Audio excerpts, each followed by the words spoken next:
आदरणीय प्रधानमंत्री जी के मार्गदर्शन में लोकसभा में प्रस्तुत अंतरिम बजट विकसित और आत्मनिर्भर भारत के निर्माण को गति प्रदान करने वाला है। 140 करोड़ भारतीयों की आशाओं, आकांक्षाओं और अपेक्षाओं के अनुरूप विकासोन्मुख बजट प्रस्तुत करने के लिए माननीय वित्त मंत्री जी का हृदय से अभिनंदन। यह अंतरिम बजट गांव, गरीब, किसान, नौजवान व आधी आबादी से संबंधित समाज के हर वर्ग के सपने को पूरा करने की दिशा में महत्वपूर्ण सिद्ध होगा।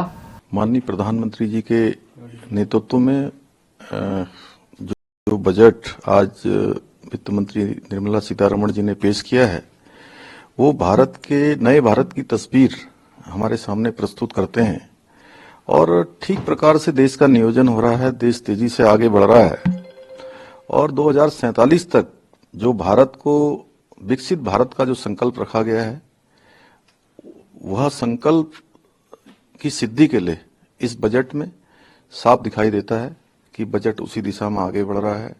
ठीक प्रकार से उसका नियोजन हो रहा है। भारत विश्व में एक नई अर्थव्यवस्था के रूप में उभर रहा है। जहां आज भारत 5वीं अर्थव्यवस्था दुनिया की सबसे बड़ी है, वहीं अगले 3 सालों में तीसरी सबसे बड़ी अर्थव्यवस्था बनने जा रहा है। हम बात करते हैं कि स्किलिंग, रीस्किलिंग, अपस्किलिंग की बात इस बजट में की है और निश्चित रूप से इस देश में कोई भूखा न रहे, इसलिए आगे आने के लिए 5 साल के गरीब कल्याण सूत्र के 1 नेशन 1 रेशन कार्ड के अंतर्गत मुफ्त ध्यान देने की बात भी इस बजट में कही है।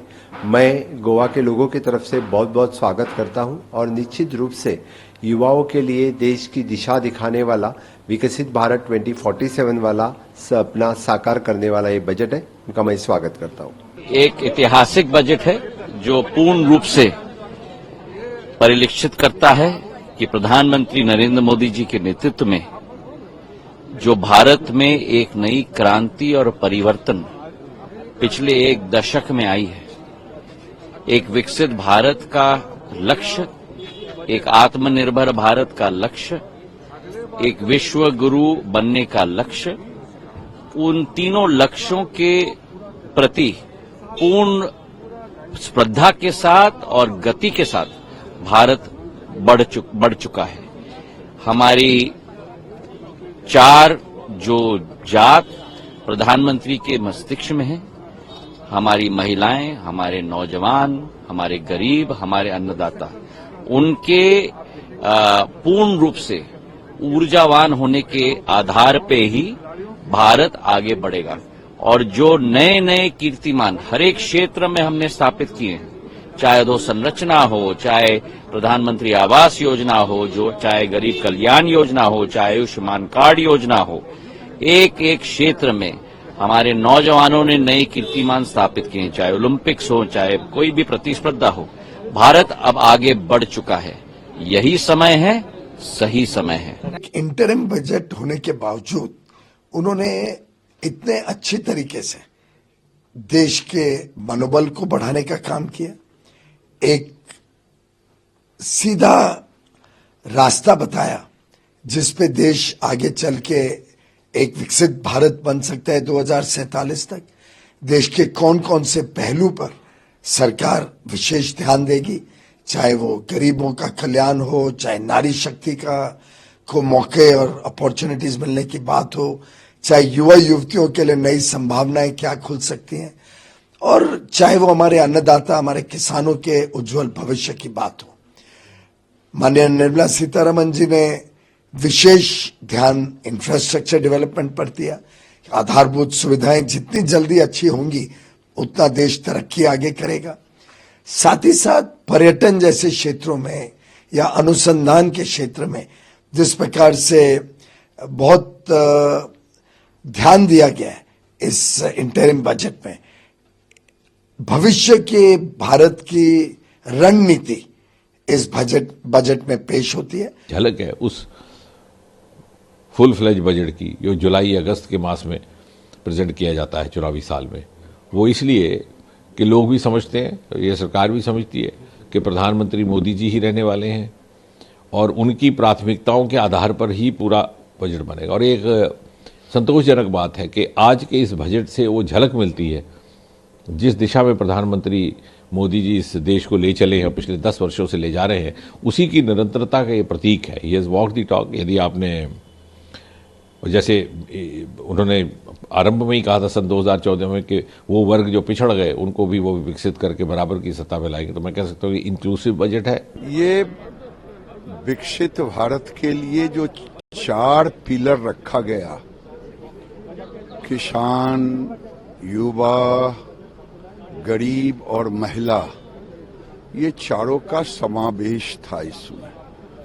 अब प्रधानमंत्री आवास में 3 करोड़ 2 करोड़ घर और स्वीकृत करना, लाखपति दीदी एसएचजी ग्रुप में 3 करोड़ की संख्या को निर्धारित करना, ऐसे कई योजनाएं हैं जो दिखाता है कि एक तरफ वेलफेयर भी है तो दूसरे तरफ 3 कॉरिडोर रेलवे का अनाउंस होना तो एक एक्सपेंडिचर भी है। तो ये समावेशी विकास का इससे बड़ा और कुछ उदाहरण नहीं हो सकता। रेलवे में बहुत बड़ा एक नया कार्यक्रम लेके आए जो अपना चतुर्भुज की शेप का नेटवर्क है सारा। आप देखेंगे चतुर्भुज की शेप में है नेटवर्क, डायगोनल से उसकी और नॉर्थ ईस्ट और इस तरह से टोटल ये इस तरह की शेप है। इसको अमृत चतुर्भुज के हिसाब से डेवलप किया जाएगा। जहां डबल लाइन है उसको 4 लेन किया जाएगा, जहां 4 लेन है उसको 6 लेन किया जाएगा, जगह एलिवेट किया जाएगा यानी ब्रिज के ऊपर से लेके जाएंगे। कई जगह शहरों के बाईपास बनेंगे, कई जगह जो रेल के ऊपर रेल का एक फ्लाईओवर बनता है जिससे कि सरफेस के ऊपर क्रॉसिंग नहीं करनी पड़े, वो बनेंगे। ओवरऑल रेलवे की कैपेसिटी बहुत बड़े मात्रा में बढ़ जाएगी। जो आज 700 करोड़ के आसपास पैसेंजर्स को लेके जाते हैं साल के, 1000 करोड़ के आसपास ले जा पाएंगे इस कैपेसिटी के बढ़ने से, क्षमता बढ़ने से। प्रधानमंत्री जी को बधाई देते हैं, वित्त मंत्री जी को बधाई देते हैं।